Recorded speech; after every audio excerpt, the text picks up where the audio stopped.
Make your day richer than it was before. Got some good times knocking upon your front door.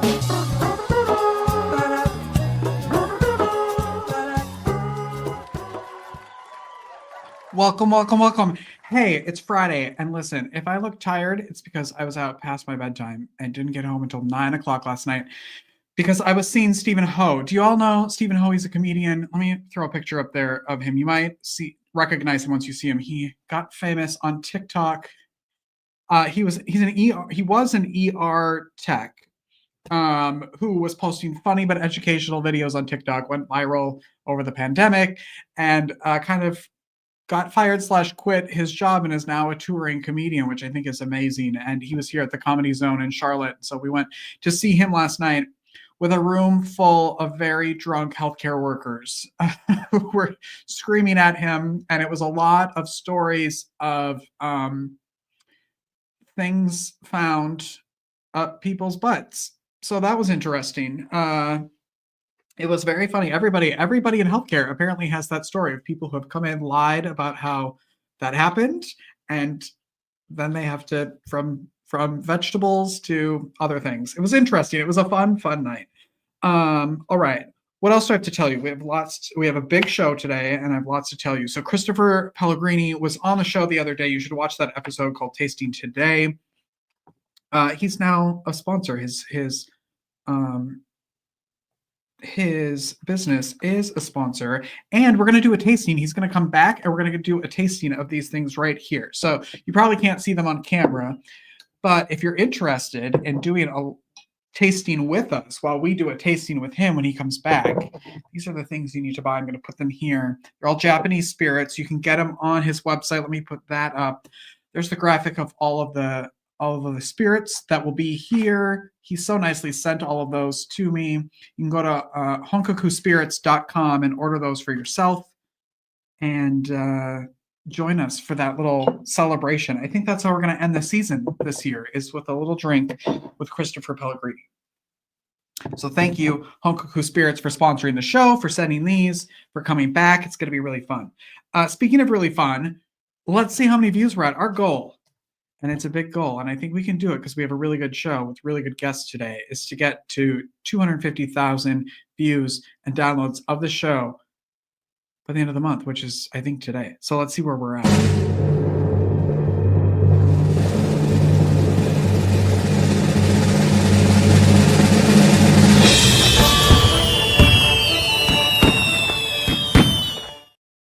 Almost at 246,000. So we have less than 5,000 views today.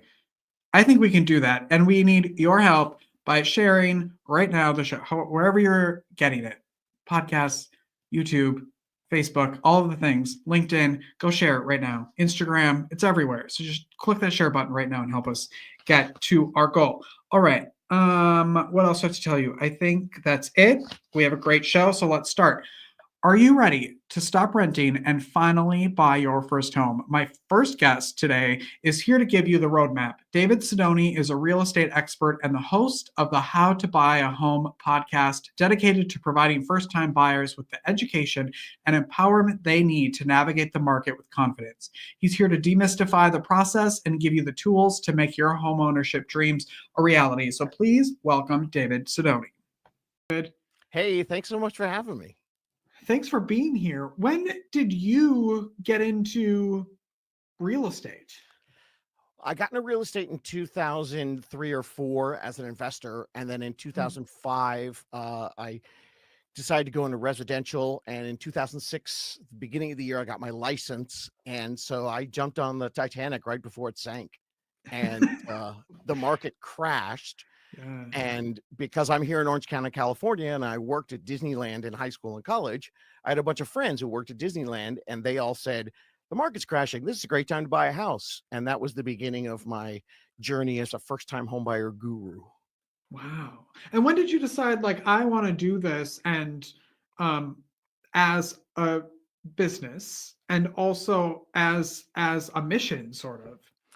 It was about 12 or 13 years into my business where I did everything you're supposed to do as a good real estate agent and built a team, had a partner, had buyer's agents working for me, and was miserable.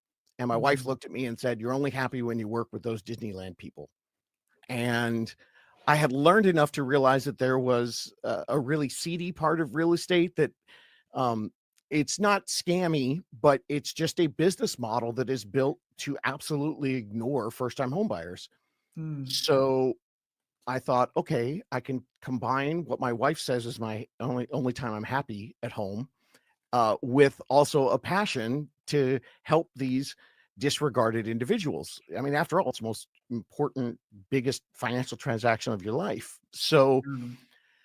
I did like everybody did in 2018, and I spent a year studying social media. And I thought I was going to be a YouTube star. And Mm. then I realized everybody really wants to learn about real estate when they're walking the dog and doing the dishes or commuting to work. And the podcast just took off. And Yeah. here we are 5 years later with, you know, 167 million or 1.67 million downloads and thousands of Who's buyers. counting, you know? Not me, not me. I didn't look at it just 5 seconds before I Fine. came on the air with you. Of course not.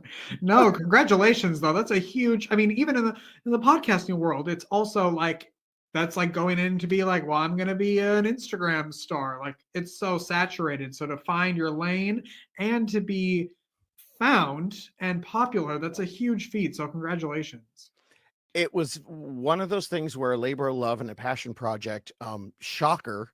People really like consumer-centric things that are Mm. thinking about them and not trying to Mhm. build a company. Mhm. And so by giving the education away for free, because I really felt like these people had been passed over, we're ending up helping a lot of people. So it's really been a great time. So tell everybody what they can find when they're listening, what they'll find when they're listening to the podcast. Well, probably the biggest thing is understanding the myths of real estate. And there's so much misnomer out there. Yeah. The problem is when you start, you're renting and you're living your life, and suddenly you go, okay, I want to buy a house. Well, you only are looking at the news cycles for the past year or two when your antenna are up for that, and not understanding the history of the market. And the news is awful when you're a first-time home buyer because it's exactly the opposite. The headlines are not made for home buyers. The headlines are for home owners. The Mm. when the headlines say housing's terrible, housing's bad, that's actually a good time for buyers because it means the market's going down. So you have to go. On my podcast, I joke because I'm old and I listen to Run DMC. It's not bad meaning bad; it's bad meaning good.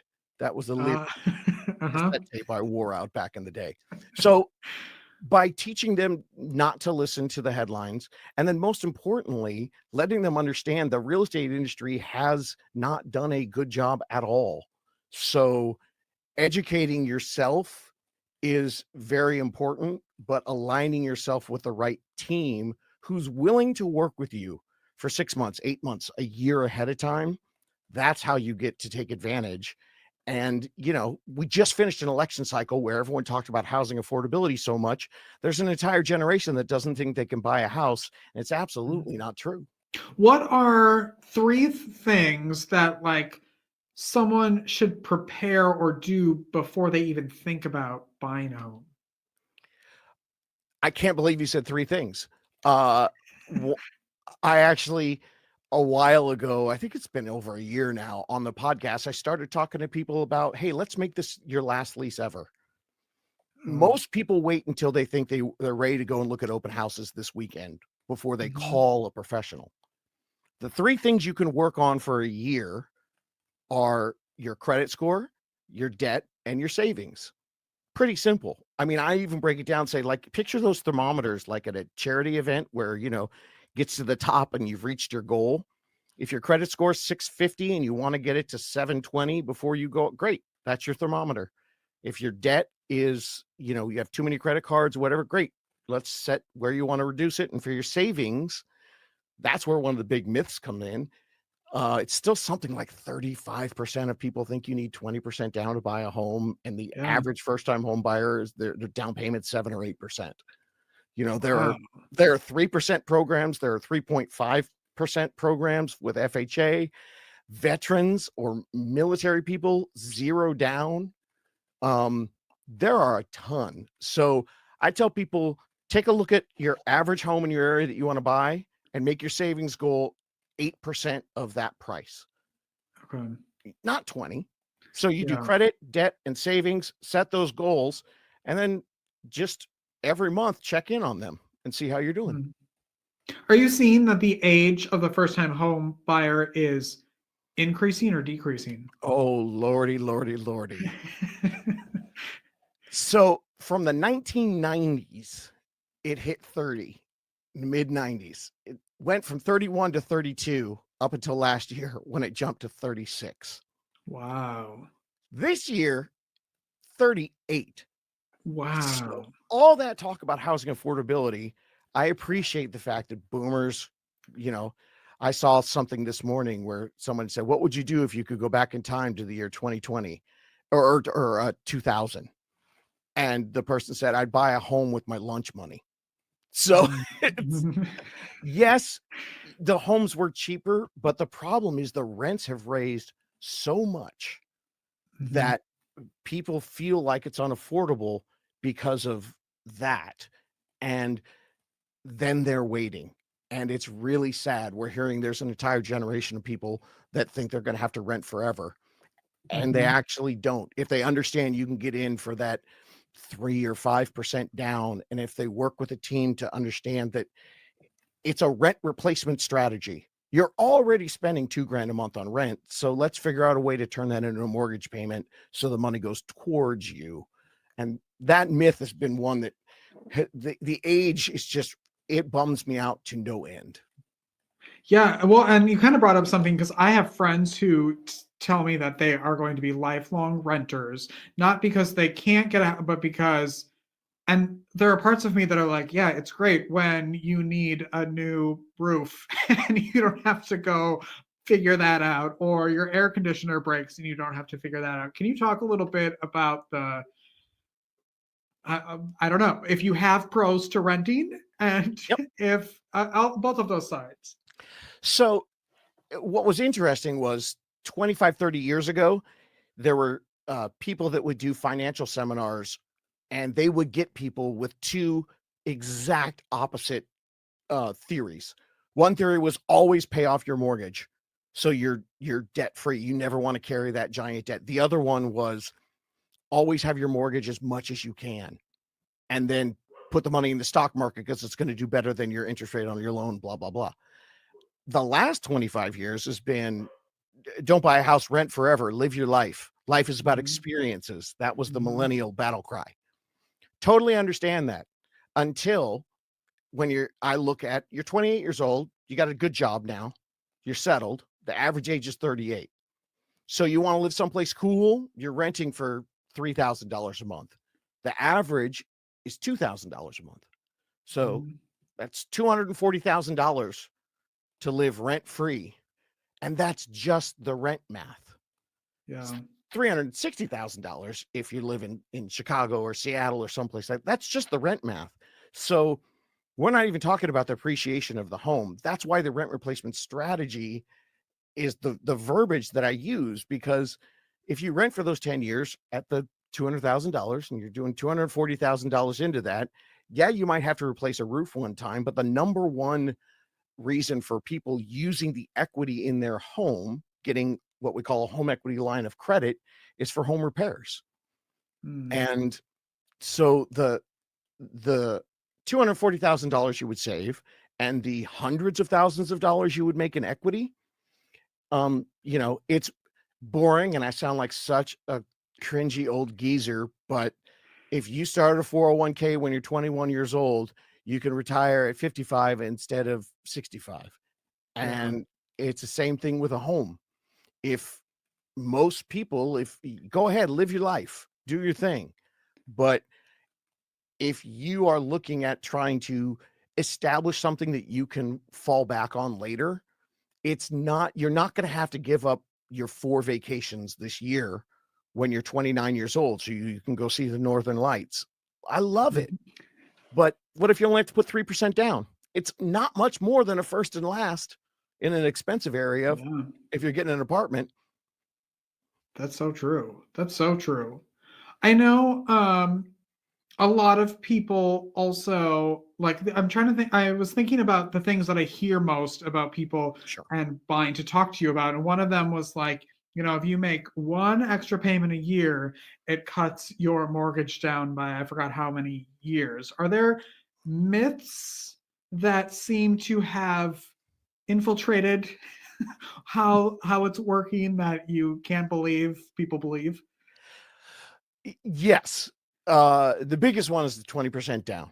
But that one that goes back to that old school, those philosophies, opposite philosophies, always pay off your mortgage, never pay off your mortgage.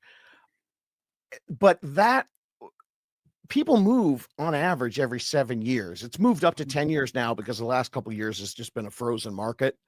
Coming out of COVID and then the interest rates where they are. But in general, if you're going to move in 7 years, it doesn't really make sense to try to reduce your mortgage a ton.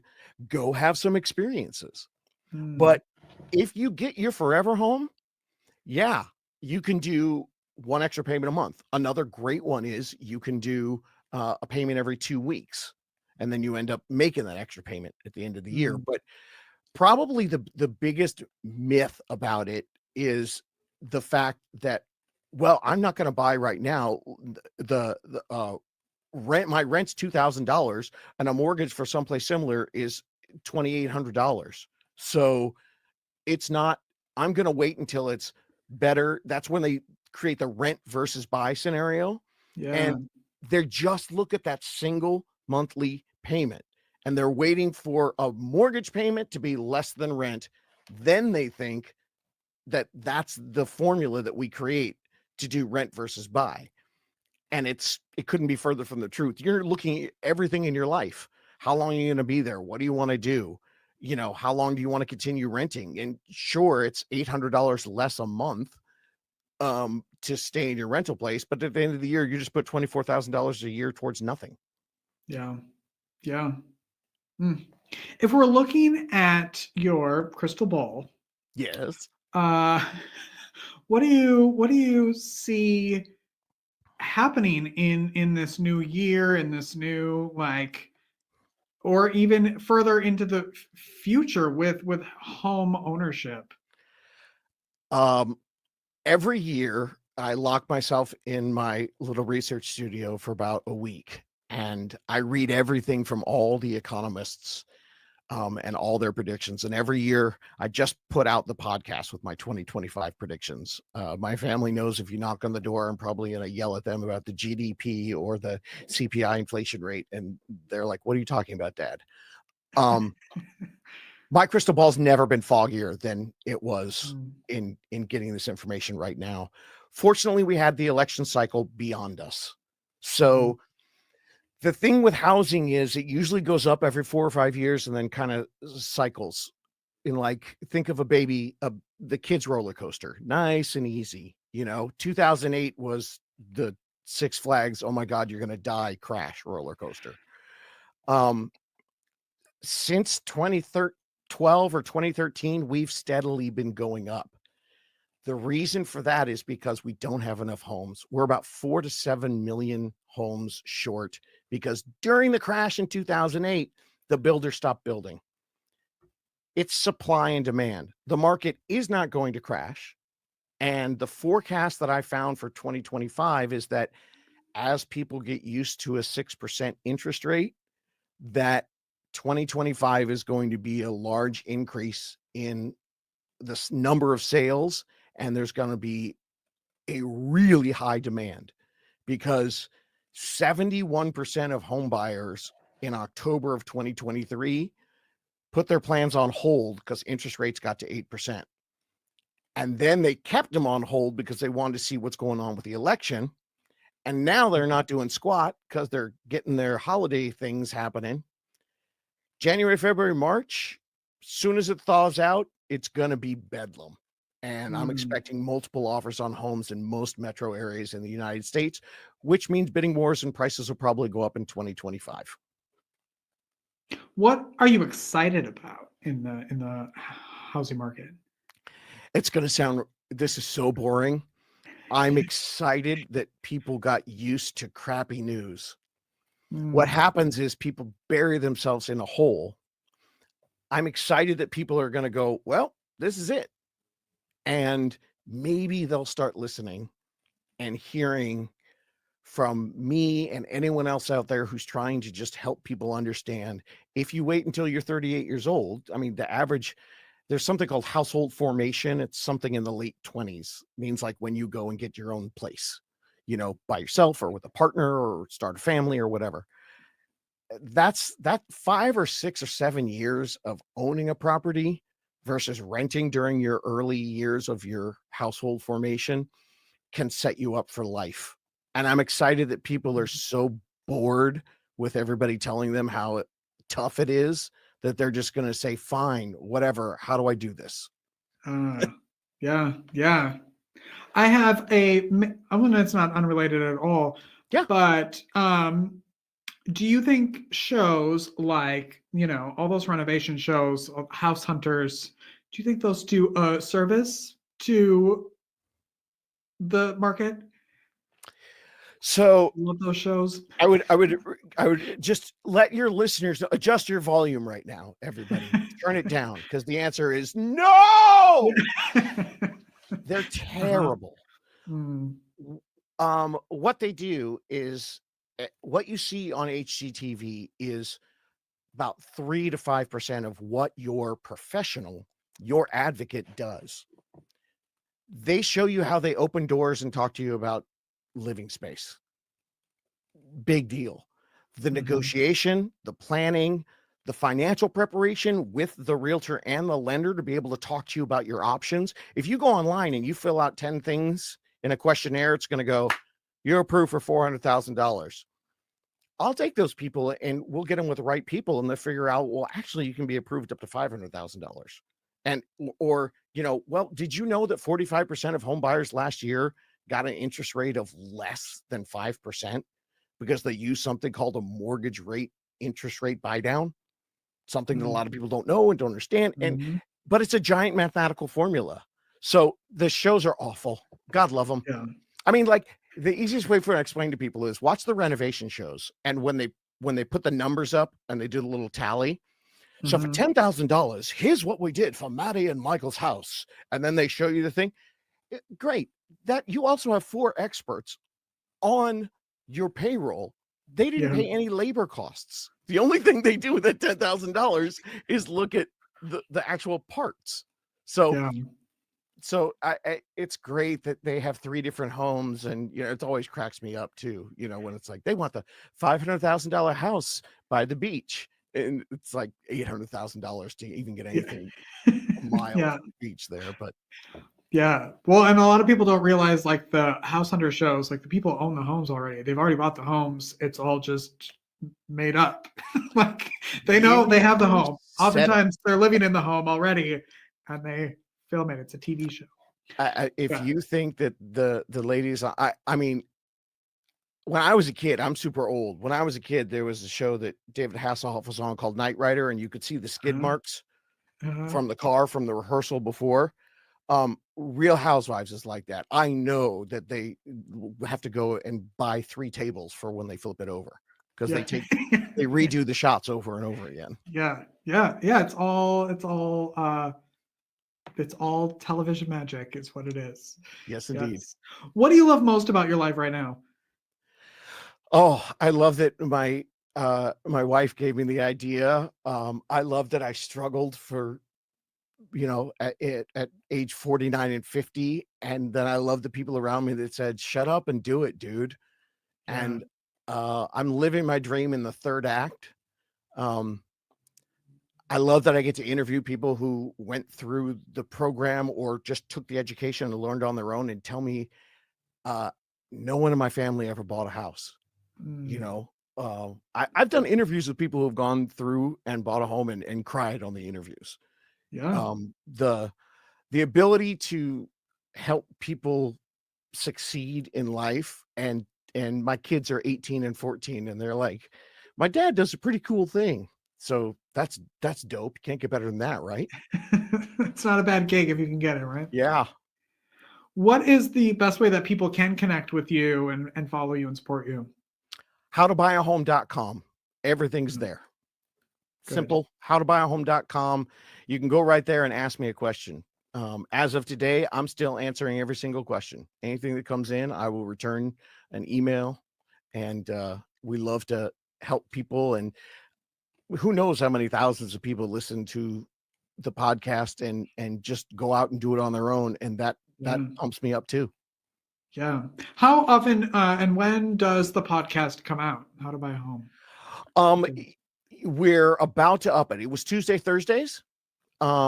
It's about to go Monday, Wednesday, Friday, because we've got too many. So I'm replaying on Wednesdays some of the older interviews. Turns out that people like listening to the people who actually did it instead of the nerdy dad with the microphone.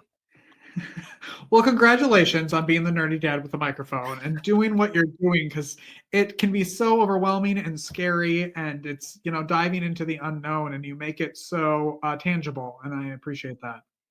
Absolutely. Thank you so much. And thanks for, doing what you do and giving people other tangible things that they can do. Well, listen, I'm just here to make everybody's day better through you, not me. I'm just here. So I thank you so much. The website is howtobuyahome.com. This is David Sidoni.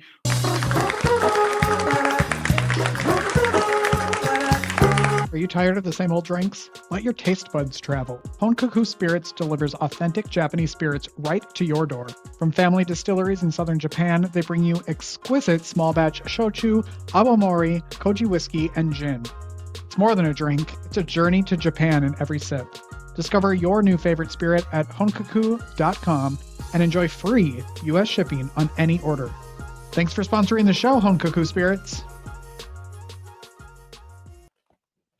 All right, we're back, everybody. Thanks for joining us. My next guest is an author who writes from the heart, drawing on his own experiences to create stories that resonate deeply. Nicholas Westerfer, I think I said that right, author of Sleeping Daddy, grew up in a conservative environment where he often felt like an outsider. Writing became his way to process his emotions and find healing. Now, as a father himself, he's sharing a story of love, forgiveness, and breaking cycles of pain. So please welcome Nicholas. Hello, hello. Good morning, Good morning. Did I get your last name right? Yeah, you did. Westerfer. Okay. Yes. Westerfer. Okay, good. I practiced all morning to make sure I got it right. Congratulations on your book. Well, thank you. Thank you very much. Oh, yeah. Sleeping It's up Daddy. there on the screen. Tell everybody about the book. Yeah. Yeah. So, Sleeping Daddy, it's a contemporary novel. So it blends elements of like romance and suspense, a lot of different things. So that's why it gets the label contemporary, right? The title, Sleeping Daddy, is it's kind of a loose tie-in to the fairy tale Sleeping Beauty. Essentially, it's the daughter saves the dad. The love that he has for his daughter is what wakes him from his dream. So, Oh wow. Yeah. Where did the idea come from? Well, so within the novel, there's a poem called Sleeping Daddy that he reads to his daughter. And it's actually a poem that I wrote for my daughters. So that poem kind of led into the greater novel. So, yeah. I know you've been writing for a long time, obviously, like I said in your intro. Was writing a book, a novel, on your bingo card, or what made you decide to write a book? Yeah, so I'm actually I work in the tech field, so it wasn't necessarily on my bingo card. It's just something, I like to write. It's kind of like a therapy. It's kind of like I work very technical, so it's a way to use my creative side. So it was something I was just doing just to process my own thoughts and feelings and ideas. And it just continually snowballed of okay, now I have a story, and now I'm going to turn it into a novel. And um, I guess each step of the way, it's kind of been like surreal because I was not always planning to try to publish it or take it.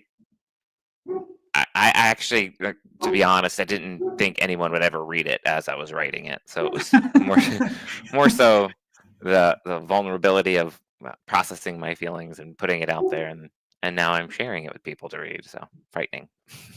Well, can you talk a little bit about, because I worked in the arts and health field for a long time, and we worked with long-term hospital patients with writing to process emotions, and I think some people don't necessarily can't connect those two dots. Like, what do you mean just writing out my thoughts can make me feel better? Can you talk a little bit about your experience with that?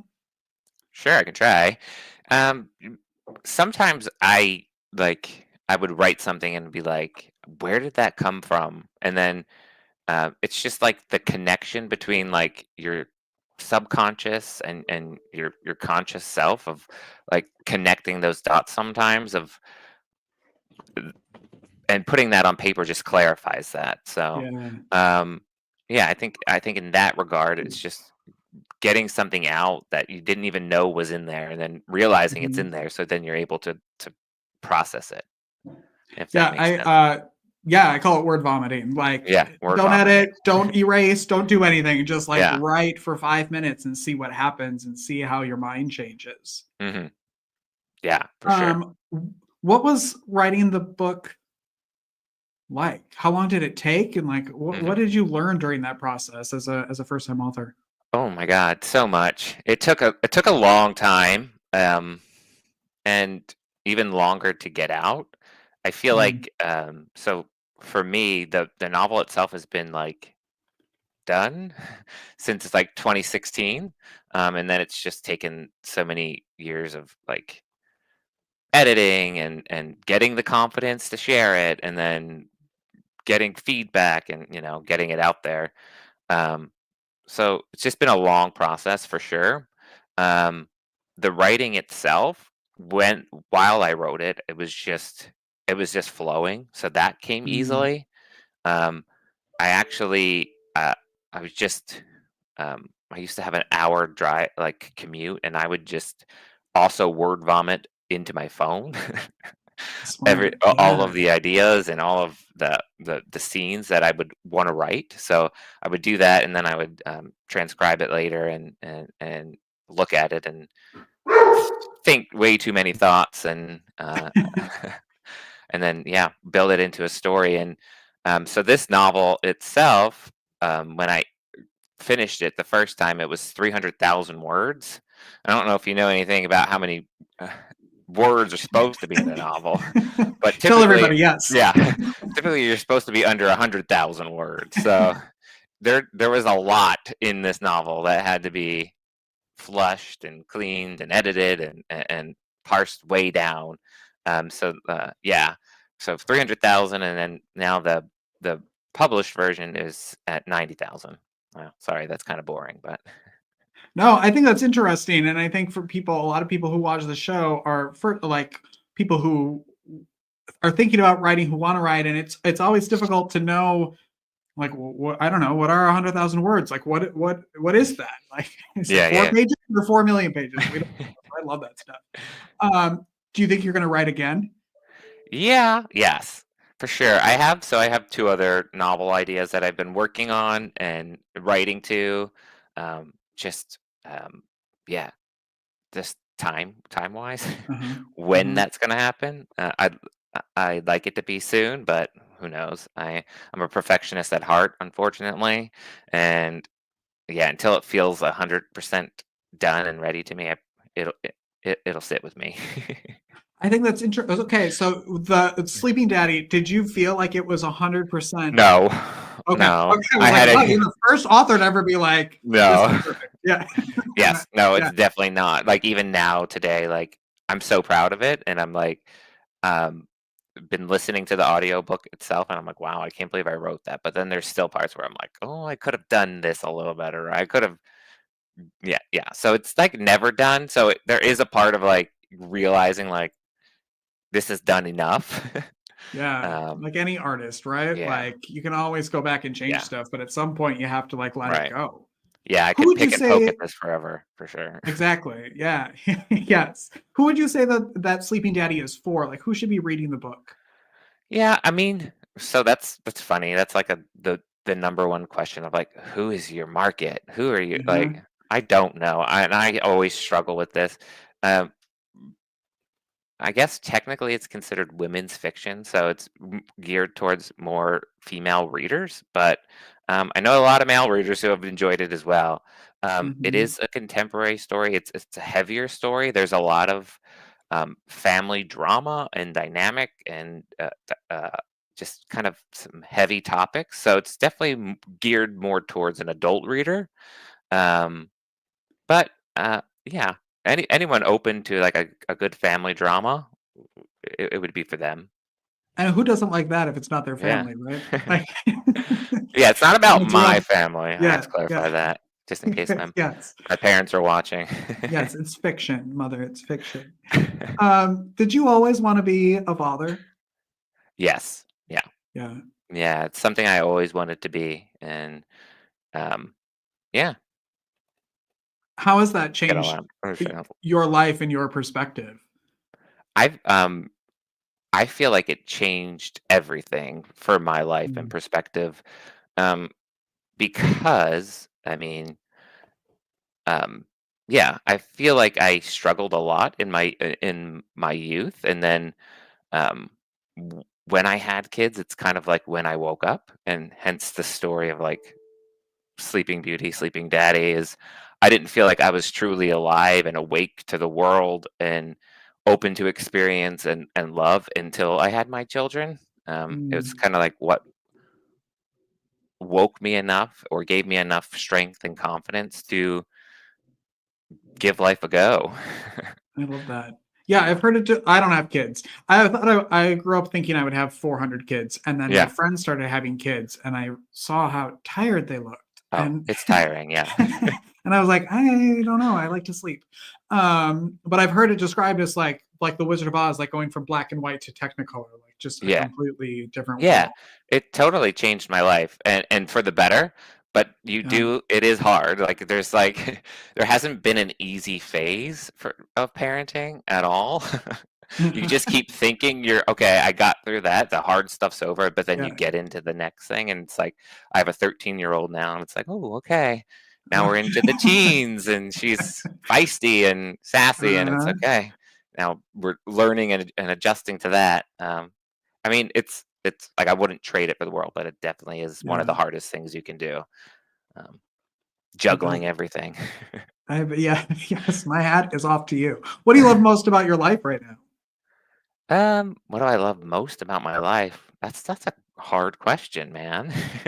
We can wait. I mean, I love everything about my life. Mm, Been um I've been working on being like honest with my true feelings in life and making choices that benefit me and my family and my happiness and health. So I feel like I'm happy with all of my life.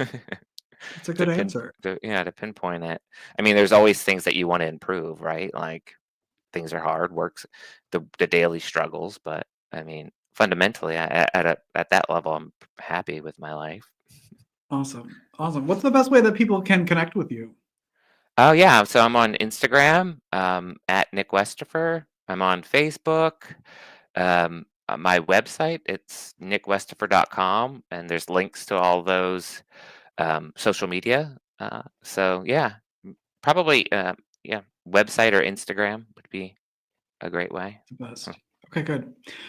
Before we leave today, I'm wondering if you'll play a game with me. Sure. And if you win, oh, good, you got excited. I never know if people are going to like this or not. Let me get this prepared. Okay, so the name of your book is obviously Sleeping Daddy, Yes. and so we're going to let me get to the right spot here. So on your screen are going to be words that come up. They can be people, places, things with daddy in them, or some variation of that. And then you have to tell me who, what, where, what they are. Does that make sense? I don't know. We'll see. Let's try one. Okay, well, we'll see. So Yeah. if you get 7 out of 10 in, I'm going to start my timer, in 45 seconds, the entire studio audience, we don't have a studio audience, gets a copy of your book. So Yay! it's very exciting. People will clap. You watch. Yeah, Okay, let me get 45 seconds. I should have had this prepared. All right, are you ready? I'm ready. So a word's going to pop up and you're going to, like, let's say it's, I don't know, doodad.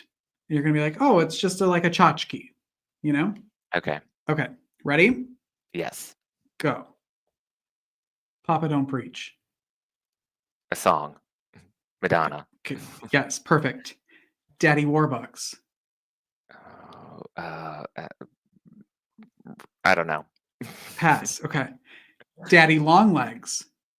Spider. Yes. Puff Daddy. P. Diddy? Yeah. Yes. Or Daddy Yankee. oh God. I feel like I know this. Pass. Okay. Papa John's. Pizza. Yes.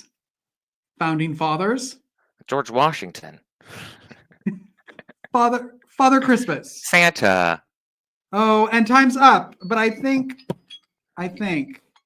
that you got enough, and everybody in the studio audience is getting a copy of Sleeping Yay. Daddy.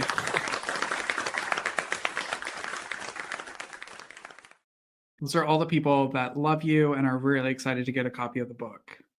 Yeah, I guess I should mention too that in honor of the podcast, the ebook format, if you go on the Amazon, is on sale today for 99 cents. There you go. The ebook. If Perfect. if you're a Kindle reader. Yes. Oh, that's awesome. Congratulations on the book, and thank you so much for coming on today and playing with Yeah. me. Yeah, thank you so much for having me. It's been fun. Of course. The book is Sleeping Daddy. This is Nicholas Westerfer, and that's our show. Thank you so much, sir. Yeah, thank you. Thank Have a you. great weekend. You too. That's our show. Have a great day. Have a great weekend. Go make your day richer. Go make somebody else's day richer. You've made mine by watching this show, and I love you for it. We'll see you on Monday. Bye-bye.